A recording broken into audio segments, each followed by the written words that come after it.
ホリエモンチャンネル。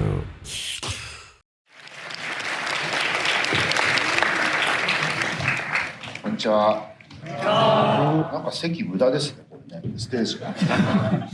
あれか、ルンサン劇場とかやってるんですかね。なんか劇場っぽい雰囲気ですね。よろしくお願いします。僕はあんまり学校行ってなかったんで、この教室もあんまり馴染みないんですけど、今日はですね、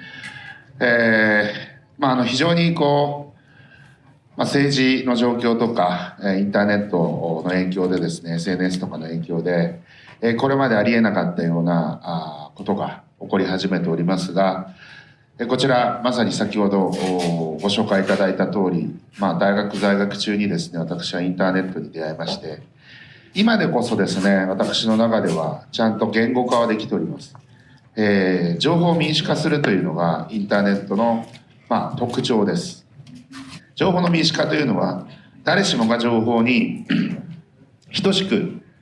ほぼ等しくアクセスすることができるということです。アフリカの奥地に住んでようが、中国の奥地に住んでようが、東京に住んでようが、皆さん同じようにインターネットを通じて、ほぼ全ての情報にアクセスすることができます。これが情報の民主化です。情報の民主化が起こるとどうなるかというと、例えばコネだったりとか、特権階級だったりとか、そういうものが少なくとも情報に関して言うとなくなります。そういう時代に何をやったらいいかっていうと、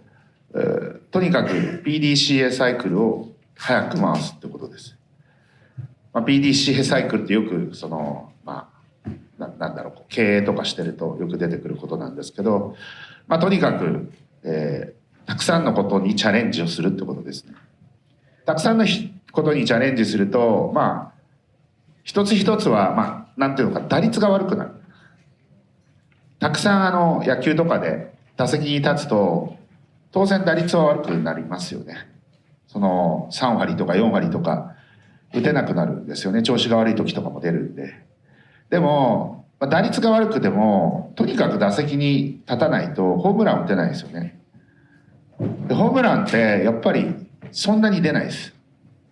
私は事業を立ち上げるの得意な方だと思いますけど、全然打率1割も、ホームラン打率は1割も満たないと思います。でも、たくさん打席に立てば、そのホームランの打数は上がります。打率は悪くなるけれども、ホームランを打った数はどんどん増えていくんですね。それが結局目的なんで、事業じゃなくてもいいんですけど、何でも自分がやりたいことを成功させるためには、とにかく打席に立つことが大事。情報を得るってことは、ただなんかわかんないけど、本を読むとか、そういったことではなくて、情報というのは結構講義の情報のことを言うので、例えばお金も、一種の情報なわけですよね。例えばわかんないけど、お金を増やすでも情報ってすごく大事なわけですよ。最近僕投資の思考法というちょっと難しいタイトルの本を後藤達也さんという元日経新聞の経済ジャーナリストみたいな人と一緒に共著で書いて、その投資の思考法に書いてあるところで、こんな風な情報を得て、でこういう風に組み立てて株を買うといいんですよっていう本なんですけど、私は本だけを出して、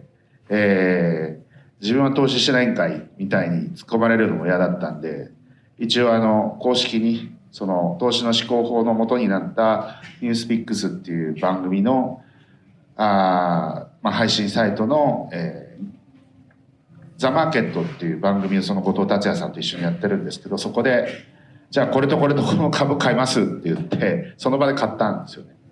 その場で買った株が楽天とメドレーっていう株と、あと角川っていう株と、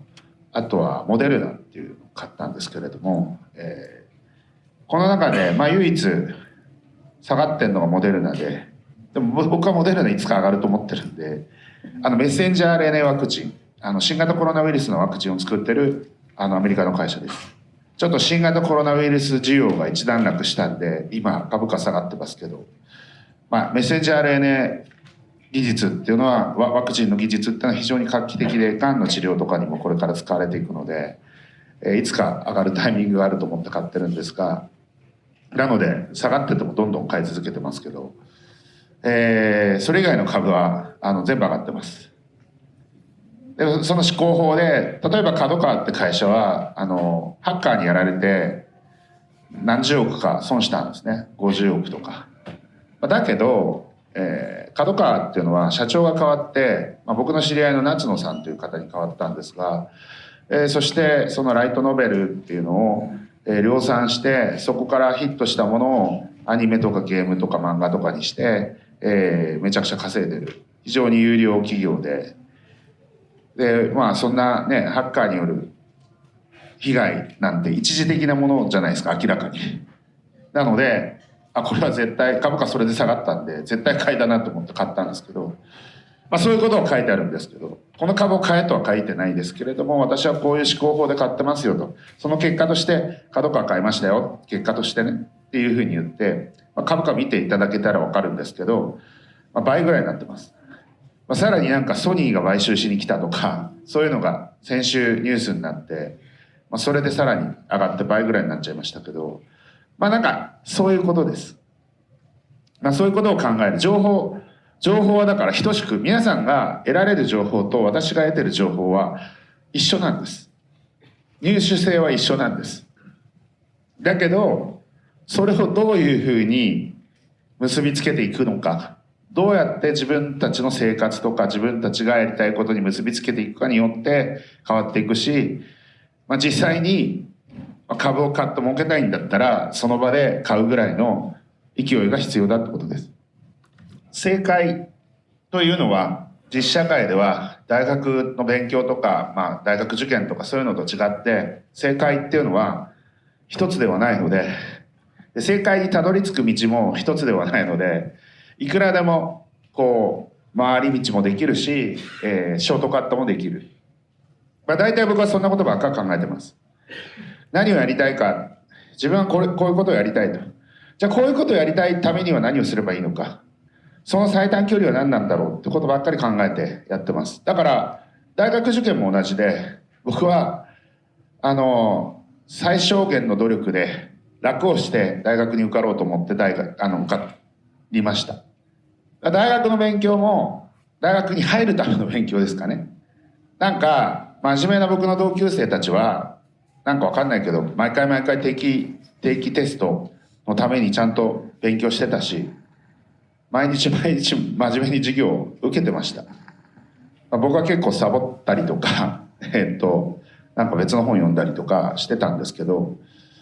なんか結構皆さんそうやってやられてて、だからなんか中高一貫校に僕は通ったんで、結局5年間ぐらいあんま勉強しなくて、最後の1年間だけちょっと必死にやったんですけど、それも東大の赤本買ってきて、どういう傾向と対策をすればいいのかっていうのが分かって、東大って過去問がいっぱいあるんだと思って、なんかしかも本物の過去問と以外になんか河合塾とかなんか代々木セミナールみたいなのが出してるなんか模擬テストみたいなのいっぱいあって、40年分とかできたんで、もう最後のセンター試験終わってからの1ヶ月ちょっとぐらいは毎日模擬テストやってました。東大の二次試験の一人模試みたいなのずっとやってて、これやると結構大体傾向と対策分かるんで、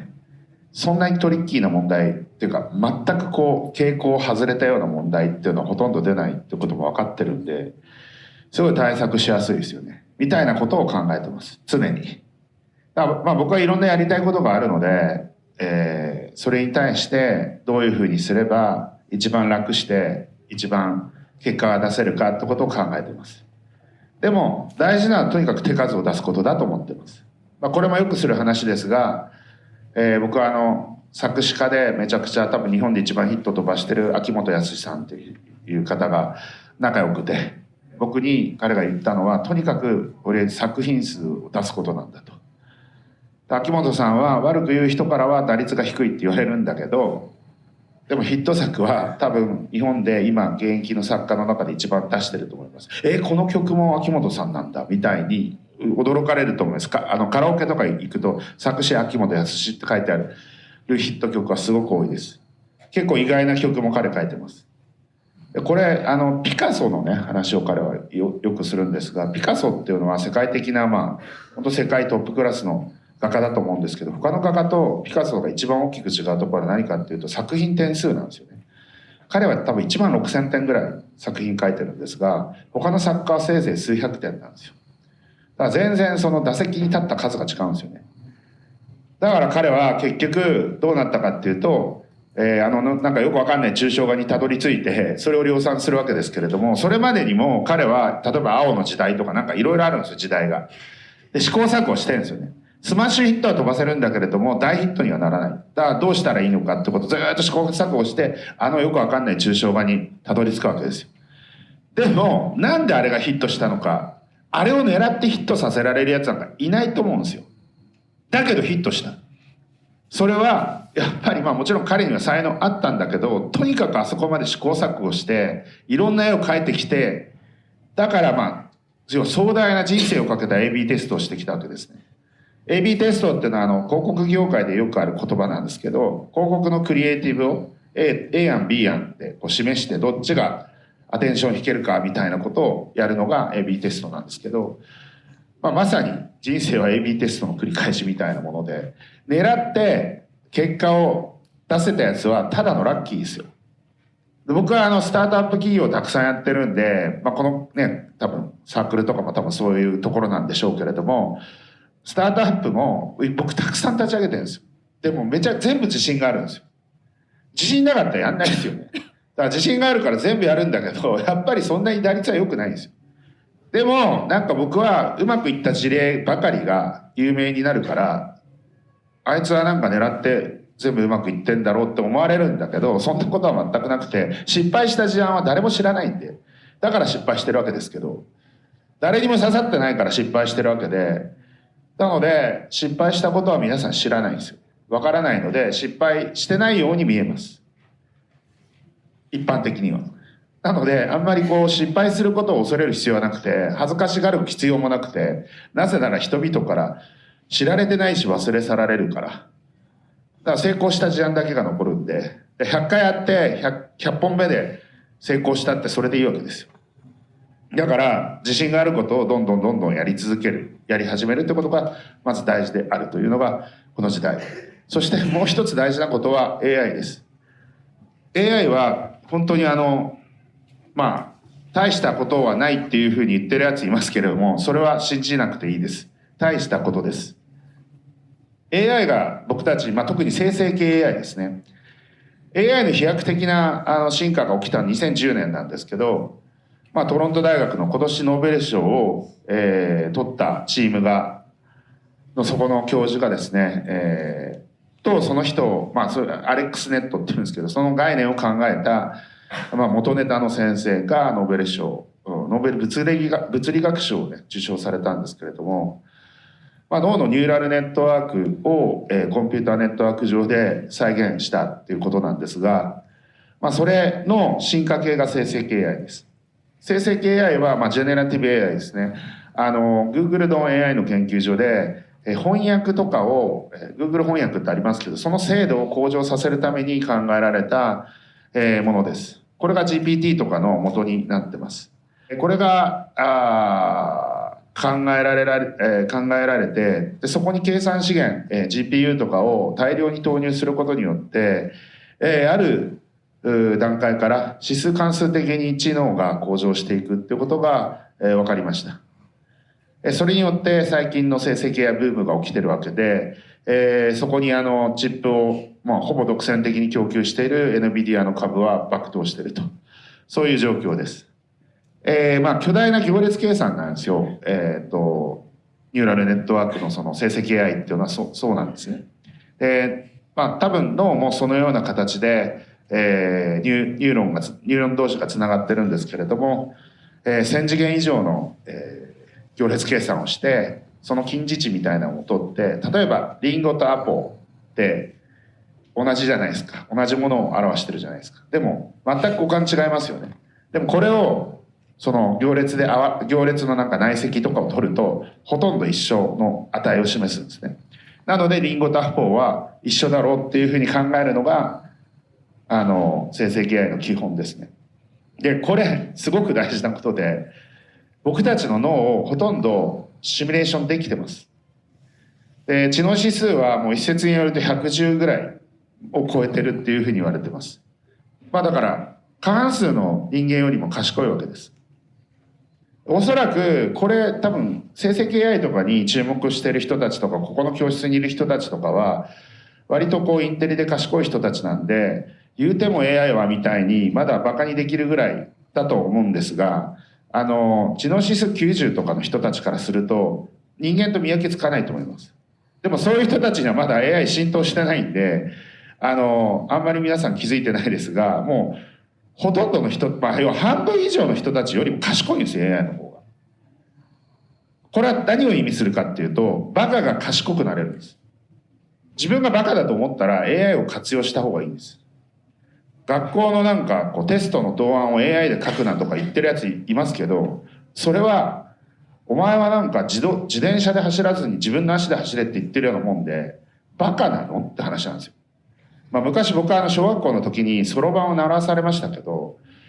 いやだって電卓あるのになんでそろばん使うんですかって、いや指を動かすと賢くなるからとかわけわかんないこと言ってた先生いましたよね、昔ね。それと一緒で AI、 自分がその読解能力とか文章を書く能力ないと思ったら使えばいいんですよ。僕使ってますもん。絵が得意じゃないんですよ僕。イラスト描いたりとか似顔絵描いたりとかするの全然得意じゃないから。でも今 AI に命令したら作ってくれるんですよ、イラスト。ざまあですよ、絵うまいやつですよね。だって俺なんかイラストとか絵とか下手だなとかってちょっとコンプレックスだったんですけど、もうざまあです、ざまあです。もう俺絵得意になりました。 AI がやってくれるからいいじゃないですか、別に AI にやらせたって。もともとそもそもそういう考えではあったんですね。例えば資格に関して言うと、資格なんか本当に取る必要なくて、資格取ってるやつを雇えばいいんだよって。要はその人のこれをまた言うとなんかこうハレーションきそうですけど、その人の人生買ってるようなもんですからね、お金で。要は例えば分かんないけど、本当に頑張って医師国家試験通って医師になった人たち、すごく素晴らしい努力をされてると思いますけれども、僕はあれですから、医師ではないのでその医療法人の経営はできないんだけれども、間接的にねメディカルサービス法人とかを通じて、そういったクリニックの経営とかに関わったりとかしてるんですが、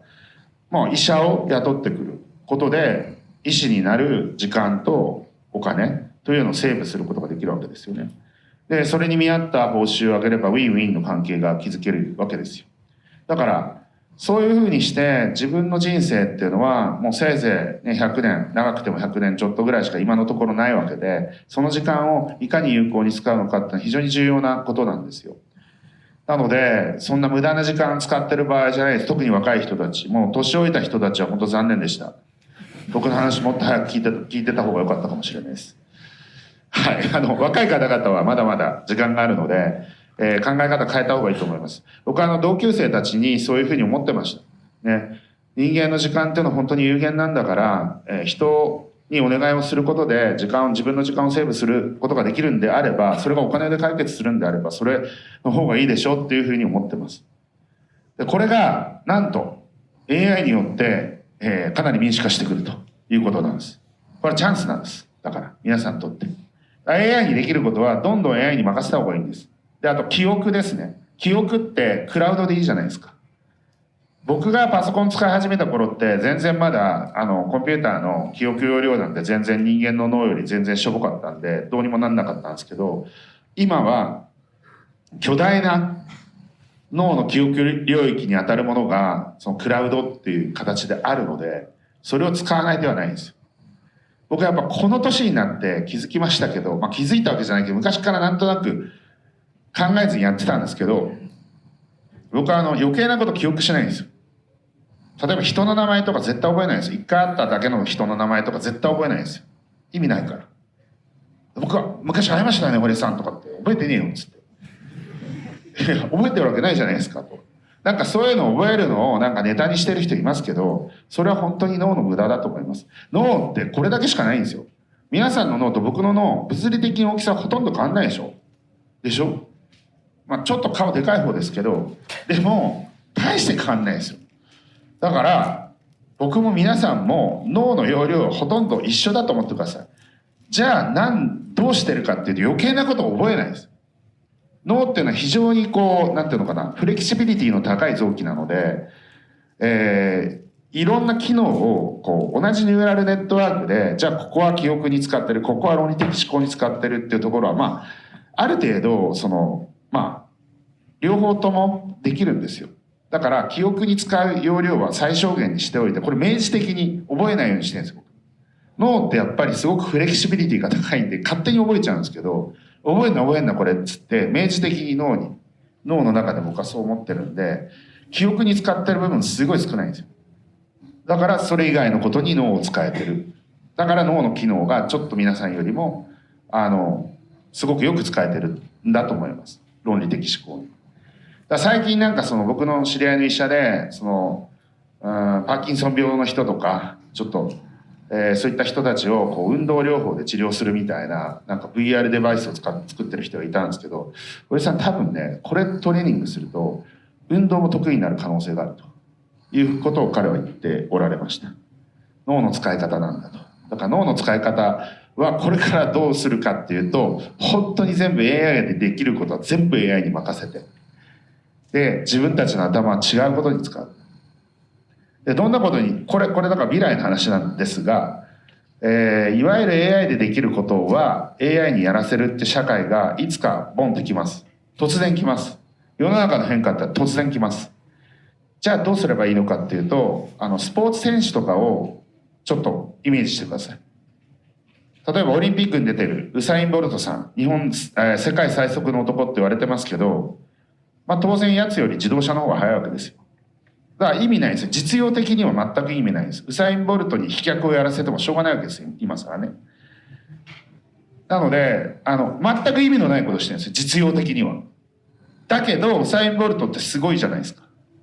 だから皆さんウサイン・ボルトのようなことをやらなきゃいけないんですよ、これから。つまり世の中に役に立ってないことをなんかそれっぽく見せるっていうか、そういう時代になるんですよ。だから例えば知的スポーツみたいなものっていうのは絶対流行るんですよ。まあ、例えばゲーマーとかって今日本以外では、まあ日本人も多少いますけど、めちゃくちゃ稼いでるやついるんですよ。何億円も稼いでるやつとかいるんですけど、まあでもねその辺の概念も変わってくるんだよな。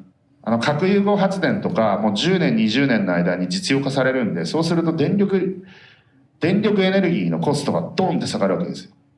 そうすると僕たちますます豊かになって本当に働かなくてよくなるんで、その中で何が価値を持つのかっていうことはちょっとよく考えた方がいいと思います。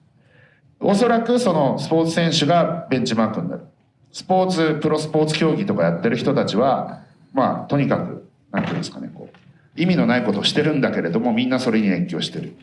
じゃあそういうの得意じゃないとダメなのかって言ったらそんなことはなくて、それにはカテゴリーがあって、例えば分かんないけど市民マラソン大会みたいに出てる人たちいますよね。だけど別にサブスリーダーサブホーダーって言ってる人ってやっぱ少数派じゃないですか。とにかくじゃあ走ってダイエットしてで走り終わった後にじゃあ冷たいビールでも飲んで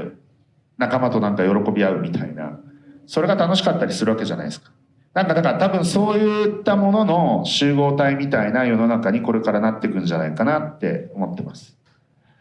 なので、ちょっとなんか大学の在り方とかもおそらく大きく変わっていくんじゃないかな。ある日突然ドンって変わるんじゃないかなっていうふうに思ってます。なので、それを前提に今からちょっとねバックとした話ではありましたけれども、それを前提に人生を組んでいった方が僕はいいんじゃないかなというふうに思いました。お時間なので講演はここで終わりたいと思います。ありがとうございます。堀江貴文のブログでは言えない話、毎週メールマガジン出しております。皆さんの質問に対する答え、ルールさえ守っていただければ全部答えますので、メールマガジン入ってみてください。月額880円、どっしょい。